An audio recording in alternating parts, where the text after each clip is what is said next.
Segretario Chiesa Solinas, segretario Partito Stato d'Azione, segretario soprattutto acclamato all'unanimità del partito. Eppure c'è una fronda, diciamo, che domani si riunirà a Orgosolo, che invece dice no, basta, dobbiamo cambiare passo. Cosa sta succedendo? Ma intanto oggi noi siamo qui alla Fiera di Cagliari e c'è il partito ufficiale che ha voglia di discutere, che sta portando avanti un percorso di rigenerazione dalle proprie radici, del proprio patrimonio programmatico e vuole riconciliarsi coi sardi dialogando sui territori e lasciando in questo momento da parte le voglie di potere piuttosto che le curiosità di alleanze. Per chi vuole contribuire a questo percorso di rigenerazione, di rilancio del sardismo in Sardegna, noi ci siamo, le porte sono aperte. Cosa dire alle altre anime che magari al momento non si stanno ritrovando o sono disorientate, le anime sardiste, che magari domani si ritroveranno a Orgosolo? Ma noi non dobbiamo parlare ad anime sardiste indefinite. Io sono il segretario di un partito che ha un perimetro ben definito, che ha dei tesserati, delle sezioni.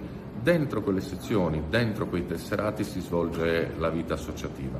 Chi vuole partecipare secondo le regole del Partito Sardo d'Azione si può iscrivere. Chiediamo un congresso straordinario proprio per affrontare i temi del programma, della linea politica e della legittimazione degli organi. Chi vuole stare dentro questo perimetro è sempre benvenuto.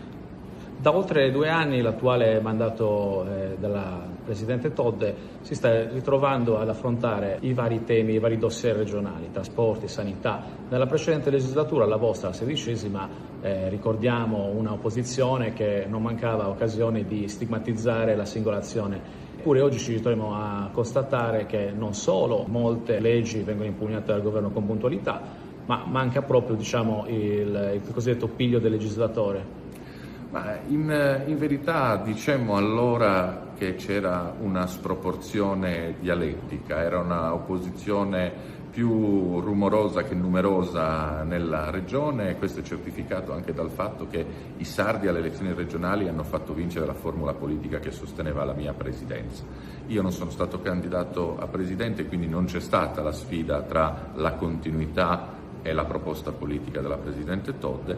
Non so come sarebbe andata a finire se questa ci fosse stata. E per quanto riguarda, diciamo, alcune proposte che poi avete lanciato anche in un periodo difficilissimo come il Covid, penso per esempio agli incentivi ai medici per le sedi disagiate, abbiamo visto recentemente che alla fine lo stesso centro-sinistra che criticava quelle iniziative in passato non solo le ha prese in carico ma addirittura ha aumentato, nel caso proprio della medicina generale, l'incentivo per spingere i medici nelle cosiddette sedi disagiate o disagiatissime. Sulla sanità noi abbiamo affrontato un dramma epocale come la pandemia e siamo stati la regione che l'ha gestita al meglio, nei numeri e non nelle chiacchiere. Quindi abbiamo avuto per poter governare quella complessità soltanto la parte residua della legislatura. Nonostante questo abbiamo avviato una serie di iniziative, dall'incentivo ai medici che stanno nelle zone disagiate fino a un grande piano di rinnovamento del patrimonio edilizio sanitario, fino all'apertura del numero chiuso con